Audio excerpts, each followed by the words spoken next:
Okay, good evening, ladies and gentlemen, from our side. Dear EPP friends, it's now time to vote on the amendments left to our 4 Congress policy papers. After that, we will vote on the 4 Congress policy papers as a whole, and finally, we will have to vote on the ordinary resolutions and also on the emergency resolutions that have been tabled by some of our member parties. May I ask you to have the respective documents ready so we can proceed in a hopefully speedy way. So prior to our vote on all documents, we still have 6 amendments left to the Congress policy papers 1 and 2. Thanks to your cooperation, we have dealt with most amendments already in the amendment committee, so we have only these 6 left to vote on here in the plenary. Please be aware that the English version of your documents is the relevant one, and line numbers are referring to the English language version. Now, the first amendment is from CDH from Belgium. They would like to replace, while maintaining that the right to asylum is part of our international commitments, the right of individuals to asylum should be verified outside the EU's borders, with a new wording, the right to asylum is part of our international commitments, however the right of individuals to asylum could be verified outside EU borders to prevent illegal immigration and to protect migrants from the dangers of the journey. Should we ask? Should we go through them all first? Okay, there's no request to speak on the first amendment. Then on policy paper number 2, we have an amendment from Fidesz from Hungary. They would like to add in line 24, like tax benefits for families with children. And here I have a request to speak Katalin Novak from Fidesz. I would like to give you the floor for 1 minute, and there are 2 big micros at both ends of the hall where you can speak. Katalin Novak, are you present? Yeah, I'm here. Oh, over there. Please, the floor is yours for 1 minute. Thank you so much. Thank you so much, and thank you for the opportunity of speaking on behalf of Hungary about this important issue, because I think one of our main challenges now in Europe is the demographic crisis. There is no single European country where the fertility rate would reach 2. So in each and every country of ours, that is a problem or a demographic issue. So thank you very much for accepting that we put in the text the reference to family values and the demographic problem we face. We would like to make a reference to family tax allowance system as a possible good answer to this issue, as a best practice. We have 3 reasons for that. One reason is that in 22 European countries, we use this practice. So we have a family tax allowance system, not only in Hungary, but in 22 member states. So that is a good example. The second reason is that it gives decent jobs, and it also increases fertility rate in the meantime. That is what is happening in Hungary as well.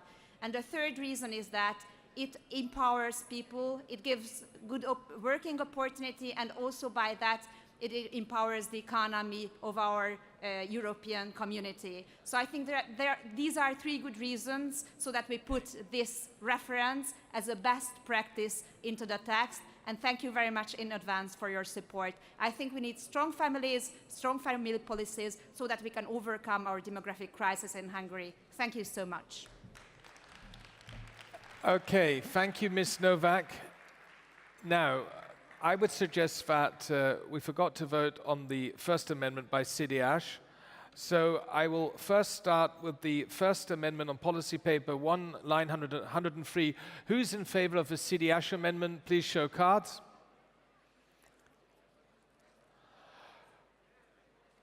Who's against?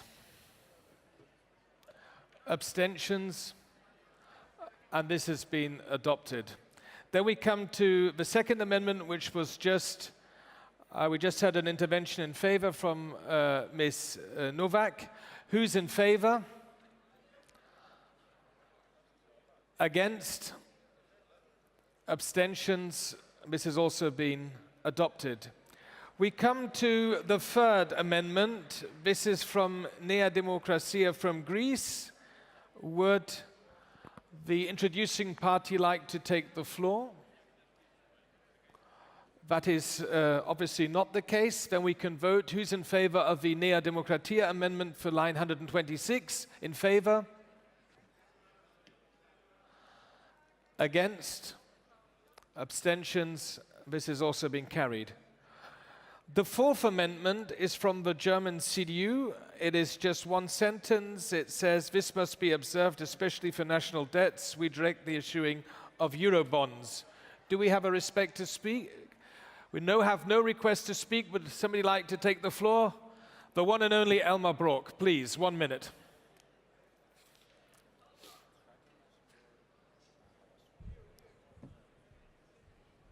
Lieber David, Kolleginnen und Kollegen, ich glaube, dass wir ein hervorragendes Papier haben, in dem über die Stärkung des Binnenmarktes und des Euros gesprochen wird, in dem viele Mechanismen dargelegt werden, wie wir mehr wettbewerbsfähig werden können, wie wir im digitalen Bereich in den Binnenmarkt hineingehen, wie wir eine Stärkung des Euros vornehmen, damit wir gegen Krisen abgesichert sind und so Luft haben für Investitionen.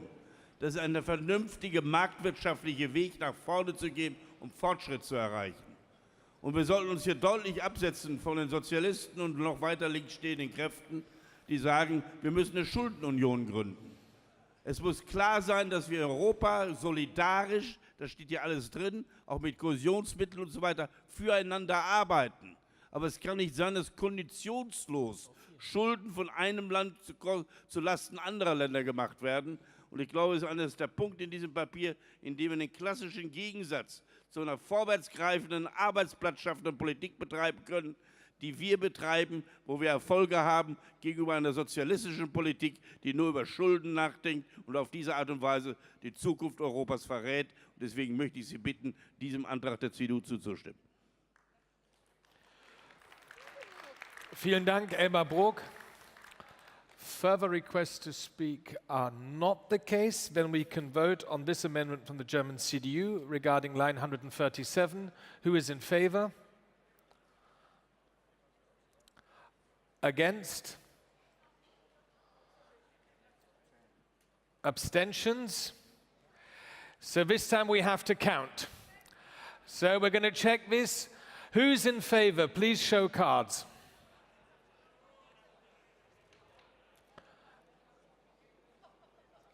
Are you counting?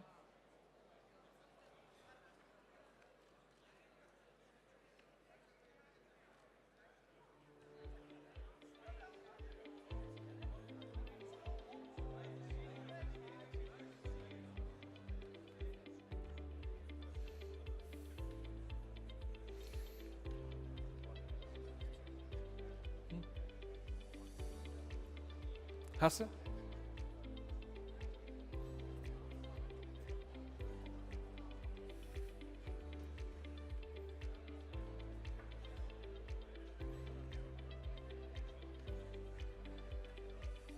Hast du gezählt? Okay.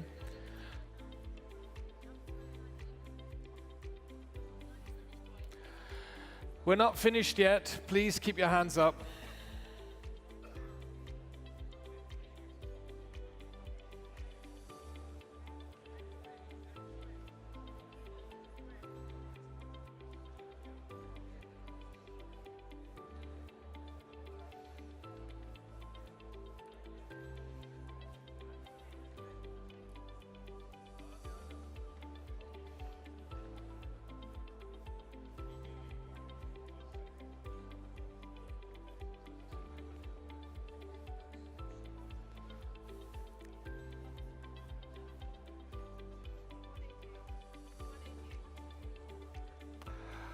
Okay, and now who's against this amendment?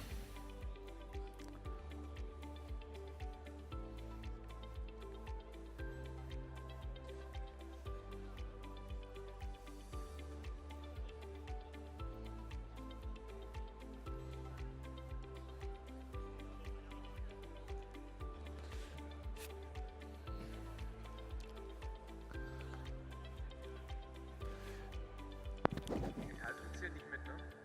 Enthaltungen zählen nicht mit.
Okay, we don't have to count the abstentions.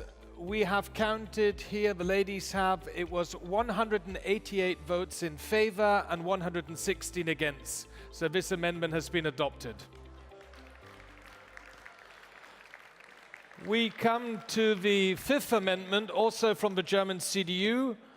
It is about line 142. The CDU would like to add the following wording. Part of this is a reduction of non-performing loans and of the regulatory privilege of government bonds.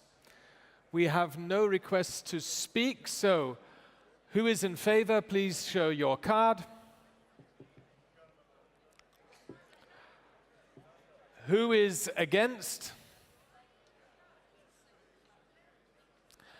Abstentions? I would say it's pretty much a similar voting pattern like the previous one. I have asked the delegates, do you insist on counting? No. Okay, I think the first was a majority. What do you say? Okay, we all three agree that the first was a majority, about the same level as the one before. So this has been adopted. And then we come finally to the sixth amendment by Nea Demokratia from Greece. It's a longer one. You can read the text yourself. Would somebody like to take the floor? That is not the case. So who's in favor of this amendment by Nea Demokratia? Please show your hands or your cards. Who is against? Abstentions? And I guess that was also a majority for the amendment. So I would now like you to vote on the 4 Congress policy papers as a whole. We start with policy paper number 1. Who's in favor? Against? Abstentions? Adopted. We come to the second Congress policy paper. Who's in favor? Against? Abstentions? Adopted. We come to the policy paper number 3. Who's in favor? Against? Abstentions? Adopted. We come to the fourth policy paper, and here we have a request to speak. Mr. or Mrs. Rafi Havanassian from the Heritage Party from Armenia. I hope I could read your handwriting. Could you wave? Oh, there you are. Please, the floor is yours. Try and keep it to 1 minute.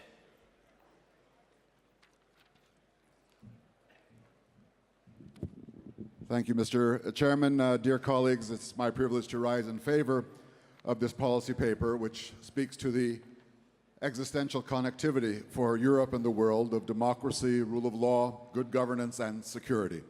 I was in Helsinki 27 years ago as Armenia's first foreign minister to lay the foundations of the Karabakh peace process here in this city based on the Helsinki Final Act and the intermediation of German Foreign Minister Hans-Dietrich Genscher. And 27 years later, Armenia has returned to the world community. It is one of the early sources of European civilization, and we think that the conflicts of the world, including Mountainous Karabakh, must be resolved on the basis of rule of law, self-determination of nations, and the pacific resolution of disputes.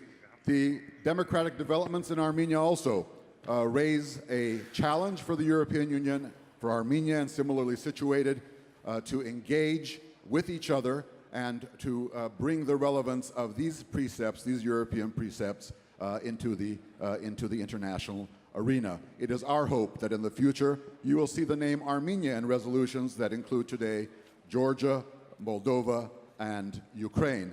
And increasingly we will talk about our democratic future within Europe based on our own merits, without necessarily relying on third-party bad boys like Russia or ultimately Turkey. And finally, it is the 100th anniversary of the end of World War I, and today we must proclaim Europe as a place where there can be no crimes against humanity, where genocides are prevented. Had there been a condemnation of the genocide, there would not have been an invasion of Cyprus, there would not have been the Holocaust. So these are the precepts of Europe, democracy, rule of law, and ultimately security. And from this faith, no one can shake us. Thank you. Okay. Thank you for your contribution. I see no further requests to speak on this point, so we can now come to the fourth policy paper. Who's in favor? Who's against? Abstentions? That has been adopted. We now come to the two ordinary resolutions. The first ordinary resolution was tabled by our member party TSLKD from Lithuania and deals with the situation in Ukraine, Georgia and Moldova. We discussed this resolution this morning in the resolution committee, and we would like to suggest two further amendments. The first one is on line 59. The wording is, reiterates its support for territorial integrity and sovereignty of Ukraine, Georgia and Moldova, and that it will never recognize the illegal annexation of Crimea by Russia, and condemns the occupation of the Georgian regions of Abkhazia and Tsinkhvali region, South Ossetia. And the second amendment is about line 81. Here the wording is, the EPP expresses its concern regarding the violent attacks against the opposition in the first round of recent presidential elections in Georgia. So these are the two additional amendments we would like to suggest. And now I would like to give the floor, first of all, to Ms. Salome Samadashvili from UNM from Georgia. Thank you, Mr. Chairman. I would like to thank the European People's Party for initiating this resolution. Today, we are bringing hope to the millions of citizens in our countries that they will be indeed part of Europe, whole and free one day, and the historical injustices against us will be corrected. I would particularly like to stress why it's so important today the amendment which has been suggested with respect to violence. As Georgia is preparing for the second round of elections in the historical presidential elections, which I believe will set another precedent of change of those who hold the power over the institutions through free and fair elections, it's extremely important that the Georgian government hears today, here from the EPP Congress, that no cases of violence, no pressure on the opposition, no pressure on our citizens will be tolerated. We are only fighting for what's our right to choose those who govern us. And the recent cases of violence against men and women who are supporting opposition in Georgia have been despicable. I would like to thank President Dole, and I would like to thank the European People's Party for the role which you have played in bringing together the democratic opposition in Georgia in this struggle against the political oligarchic system that we are facing in Georgia. We thank the European Georgia, another party from Georgia, which has pledged to support us in the second round. And as we are preparing for this uneasy struggle, we would like to thank you once again for a message of support and hope for our citizens, which will be voiced today here in this meeting room by supporting this resolution. Thank you. Okay, thank you, Salome, for your contribution. And the next speaker is Herr Reinhold Bocklet von der CSU aus Deutschland. Bitte sehr, ebenfalls, wenn es geht, ungefähr 1 Minute.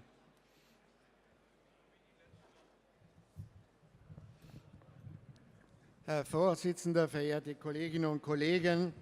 Wir haben ein dreiseitiges Dokument zur Frage der Ukraine und dort fehlt jeder Satz zu den Sanktionen. Und deswegen schlage ich vor, dass wir in der Ziffer 1, Zeile 5960, einen weiteren Satz anfügen. Ich nehme die English Version. Reiterate its continuous support upon the sanctions against Russia.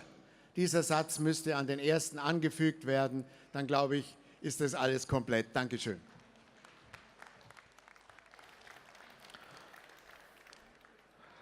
So, no further requests to speak on the first ordinary resolution. So we have to now vote on the two amendments from the Resolution Committee and the Presidency, and then on the amendment tabled by Mr. Bocklet. So we'll start with the first amendment on line 59 about the illegal annexation of Crimea and the occupied territories in Georgia. Who's in favor? Against? Abstentions? This has been adopted. We come to the second amendment. This is about the threats, the violent attacks against opposition candidates at the Georgian presidential elections. Who's in favor? Against? Abstentions? That has been adopted. And the third one, presented by Arnold Bocklet from the CSU, we reiterate our continuous support upon the sanctions against Russia. Who's in favor? Against? Abstentions? That has also been adopted. So we can now vote on the first ordinary resolution as a whole. Who's in favor? Against? Abstentions? Adopted. We come to the second ordinary resolution. It was tabled by the EPP Presidency, and its focus is the middle class of our societies. We have one request to speak, the one and only Edward Kukan from Slovakia. Edward, the floor is yours. Where are you?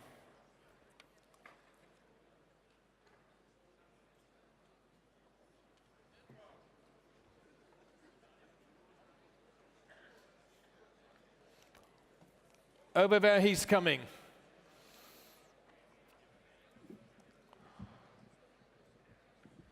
Thank you very much, Mr. Chairman. Distinguished ladies and gentlemen, participants of this important Congress. In this resolution, we call for the promotion and protection of the core EU values like liberal democracy, rule of law, and fundamental freedoms. Now, 25 years after adoption of the Copenhagen criteria, they still needed to be protected and defended, time and again. This call applies equally to the partner parties, associated and observer parties in Western Balkans and in the neighborhood. So I would like to call on our colleagues from these parties, whether they are in power or in opposition, to lead and promote the EPP values with all due responsibility. Demonstrate your pro-European agenda, not only with words, but also with vision of your countries, just as it is written in this resolution, which I fully support. Thank you. Okay. Right. Thank you, Edward Kukan, for your contribution. I don't see any further requests to speak. Somebody's waving her.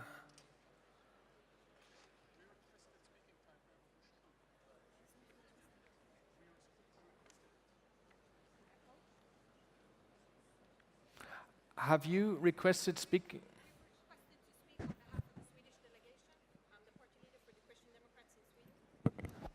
On which resolution? On the middle class. Okay. Sure. 1 minute. Colleagues, there's a slight mix-up here. I gave the floor too early to Edward Kukan, which was already on the first emergency resolution on the values. But now our Swedish colleague would like to speak, and she's correct on the ordinary resolution number 2 on the middle class. So I'll give you 1 minute for the floor. Thank you, sir. Dear ladies and gentlemen, when I became the party leader for the Swedish Christian Democrats, I also became a mother for the first time 2 weeks later. So I've been blessed with not only 1, but 2 wonderful small children. And so the issue on work-life balance, thank you. So the issue on work-life balance is not only a political issue to me, it's an issue of my everyday life. However, in times when the EU is facing great challenges, the EU must focus on delivering answers and solutions on already existing tasks instead of moving more competences onto the EU level. In short, the EU must make sure to deliver and do better, not more. Every European country must see the benefits of making sure that both men and women can successfully combine work and family. However, making EU the part that should decide on parental leave is simply not the right way to go. So, on behalf of the Swedish delegation, both my party, the Swedish Christian Democrats, and the Moderate Party, we will be voting no to this resolution. And we urge all our dear delegates here to take steps forwards on making sure that it is easier to combine work and life in your countries on national level. But some issues are up to EU. The issue on parental leave is simply not up to EU. Thank you. Okay. So thank you. So we now have to vote on the second ordinary resolution about the middle class of our societies, and that was just an intervention against by the leader of one of our Swedish sister parties. I would now like to ask the Congress to vote the second ordinary resolution tabled by the Presidency on the middle class policy. Who is in favor of this resolution? Who is against? Abstentions? And that has been a clear majority in favor. So now we come to our first emergency resolution, where we already heard one contribution by Edward Kukan. Are there further requests to speak? That is not the case, Christian? No further requests on resolution number 1? Okay, Edward Kukan was the only one. So then we can vote. Who's in favor? Against? Abstentions? This has been adopted. Emergency resolution number 2, tabled by the KDH on the situation in Belarus. We are strongly concerned by the deterioration of media freedom in Belarus, harassment of journalists, as well as growing pressure on the democratic opposition, independent trade unions, and civil society. Are there requests to speak? That is not the case. So who's in favor of this resolution? Please show cards. Who's against? Abstentions, this has been adopted. We come to the third emergency draft resolution tabled by our member party in Cyprus. It deals with the recent stalemate in the negotiations on the Republic of Cyprus. We have no requests to speak. So who is in favor of this third emergency resolution? Who is against? Who would like to abstain? And this has also been adopted. The fourth emergency resolution was tabled by the EPP presidency and jointly drafted with the EPP groups in the European Parliament and in the European Committee of the Regions. This paper calls for the adoption of the MFF post-2020 prior to the European elections and emphasizes our priorities for the next period, 2021 till 2027. We have one request to speak. Ms. Sarah Skyttedal from KD from Sweden. Thank you very much. From a Swedish perspective, the main priority for the EU budget is to make sure that it's able to deal with the challenges of the European Union and to regain legitimacy amongst its member states. And this is, of course, a bit of a challenge for Sweden, as we could have an increase in our EU membership fee by 30%. But I don't think that we should run from tough challenges. And I think that the rise of radicalism and populism is a lot connected to the fact that the established parties, and perhaps mainly the center-right, that we have avoided to trust the voters and to talk with them, even with questions that are complex and that really demands leadership. And I think that EU, of course, has a problem with legitimacy. And I realize that many here might be afraid that the EU skeptics and the populists will gain grounds in the European elections. And I think that you might think that the EU budget will be used as a tool to undermine the confidence in the European Union during the campaign. But I think that forcing and rushing the process to Time. avoid a verdict would be a mistake.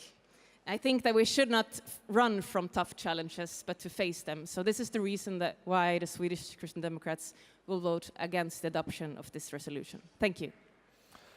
Thank you. Ms. Skyttedal, no further requests to speak. Then we can proceed with the vote. Who is in favor of this resolution tabled by the presidency and the group? Who is against?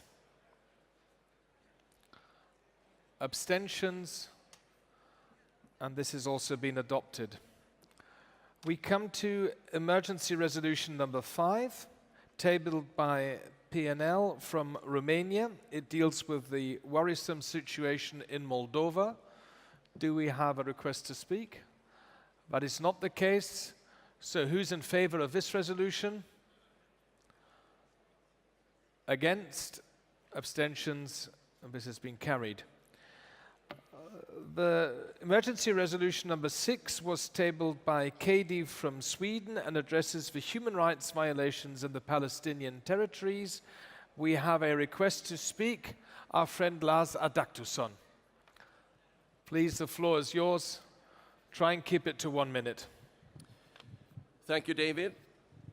Last month, the Human Rights Watch published an alarming report about the violation of human rights in Palestinian areas. The report suggests that both Hamas authorities in Gaza and the Palestinian Authority in the West Bank systematically arrest opposition representatives and threat, abuse, and torture dissidents. According to the Human Rights Watch, these actions mount to crimes against humanity. As a major donor to Palestinian areas, the European Union has a responsibility to act when the Palestinian leadership is cracking down on freedom. EU must suspend its support for the Palestinian security and police forces until the PA take measures to end its arbitrary arrests and practices of torture. Any actor that supports sustainable peace have to react and, most importantly, take action when PIA is harassing its own population. Thank you. Thank you, Lars Adaktusson. We have no further requests to speak, so we can once again proceed and vote. Who is in favor of this urgency resolution? Who is against? Who would like to abstain? This has been adopted, and we come to our final emergency resolution, number 7. It was tabled by Partido Popular from Spain and deals with the current situation in Catalonia. Would somebody like to take the floor? That is not the case. Then I would like to ask you once again to vote. Who is in favor? Who is against? Abstentions? And that has been adopted. So, dear EPP friends, ladies and gentlemen, we are more or less done on time. I would like to thank you very much for your attention and cooperation. In particular, I would like to thank those in the EPP who are responsible for dealing with all these resolutions: Claudia Kaiwan, Christian Kremer, Roland Freudenstein, and many others. Thank you, and I wish us another wonderful Congress day today and tomorrow. Thank you. So.